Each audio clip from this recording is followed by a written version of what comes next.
What is going on, everyone? It's your boy Kazak here, and today we're going to talk a little bit about Persona 3 Reload. Specifically, we're going to talk a little bit about some of the controversies regarding the game. Now, there isn't any super crazy big controversy or anything like that. It's just been, we're just going to be talking about like certain design choices and certain decisions that were made regarding Persona 3 Reload, such as like the exclusion of the female protagonist and the whole The Answer DLC practice, and how some people are not really happy with that.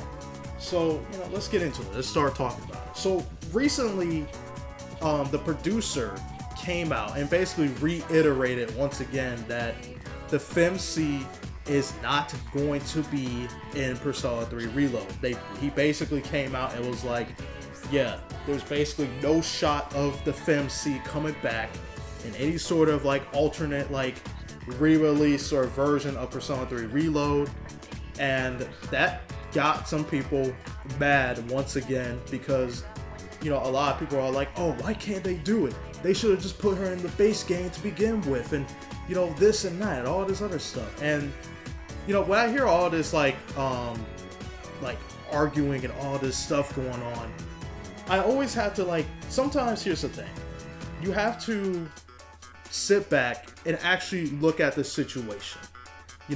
I think it's okay to be mad, but sometimes you have to, step back and actually look at things from a logical point of view and be like, okay, well, this actually kind of makes sense. And, this is my thing, right? When the idea of a Persona 3 remake was being entertained, I already knew that this was already going to be an issue. Like, the fact that all this FemC talk is going on does not surprise me in the least. Why? Because I knew this was going to happen. And I knew this was going to happen because of the fact that this, Persona 3 has so many different versions. And so many different people got introduced to Persona 3 through either the OG Persona 3 on PlayStation 2, through Persona 3 Fest, which is like the expanded version of the original, and Persona 3 Portable, which was like the, remaster or, re-release or whatever on the PSP. And a lot of people experienced that version, and for some people, they played the FemC version. So, with all these different versions of Persona 3, honestly, there really kind of wasn't any good way that Atlus could make a definitive Persona 3 Reload experience with all the content, intact. And some people are like, well, that's nonsense. How could they not put everything in the game, And see, this is something that I feel like a lot of people like to a lot of people like to get mad at companies and stuff. It's very, very easy to get mad at game companies and to rant and say what they can and can't do and all this stuff. The reality of the matter is that Atlus had a very specific budget when it came to Persona 3 Reload. They did not want to exceed that budget because otherwise it was just going to be a very, very expensive project that was probably not going to get that much, revenue in return for how much effort they actually put in. So, they just ultimately decided, okay, well, we gotta pick, either we focus on making the base game be like an actual thing for people to experience, or we try to put all this content in here, but it's going to be extremely expensive to do, way more time, way more resources, and if it doesn't sell as high as we expected it to be with all the content in here, this might be a problem for us. And I think that people don't actually look at it from a business perspective. Now, again, I'm not saying you can't be disappointed about the fact that Persona 3 Reload doesn't have all the content. I think that's perfectly fine, and I think that's very, very justified because, you think that in 2024, we should have this stuff by now. But see, this is the thing. Persona 3 Reload is a remake, okay? Meaning that they had to basically develop and make everything from the ground up. This game is not using the same engine as Persona 5 or Catherine or anything like that.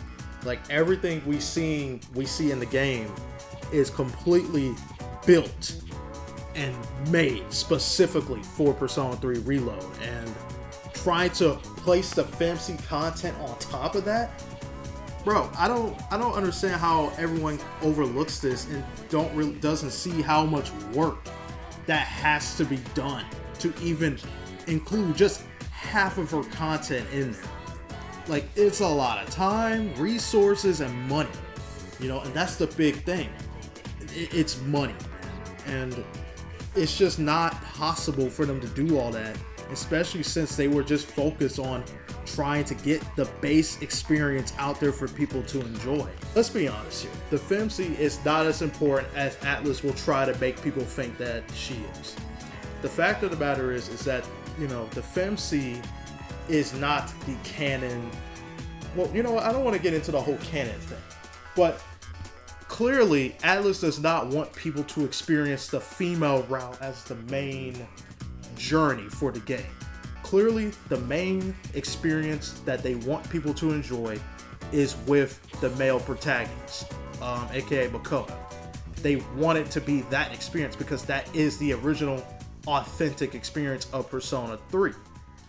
And, even in Persona 3 Portable, they're like, oh, listen, you can play the FemC route, but we really kind of want you to play the male route, because that's the authentic experience.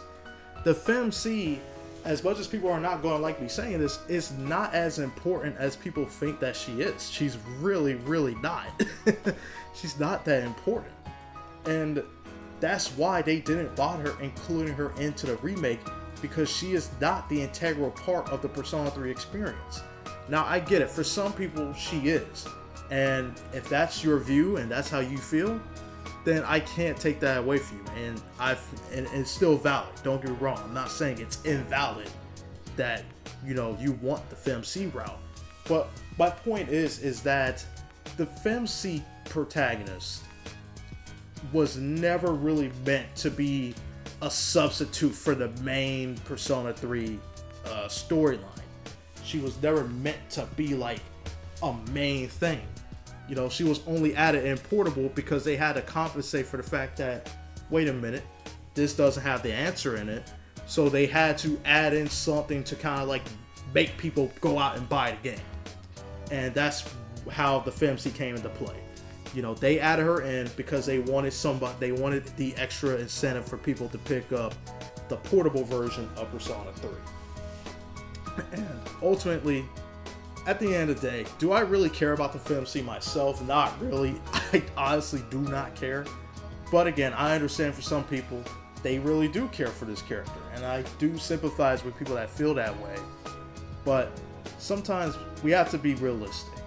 You guys have to understand that Atlus is still a company. And that they can't just always make miracles happen. They can't just do every single thing and just listen to every single fan request that we got. And I feel like that's the problem with the Persona community sometimes, is that the Persona community tends to ask for a lot of very, very impossible demands for Atlus. There's a very specific reason and very specific, motivations behind why they designed the Persona games the way that they do. And ultimately, the FemC just was not part of this original experience. And it sucks to say that, but she's just not, So, unfortunately, it is what it is on that one. Now, do I think they'll never do it? I don't think they'll never do it, because, come on, this is Atlus. But at this current point in time, there's really no reason for them to do it. What's done is done. It is what it is, and it's, people are just gonna have to accept that. Now, let's actually talk about the whole DLC situation.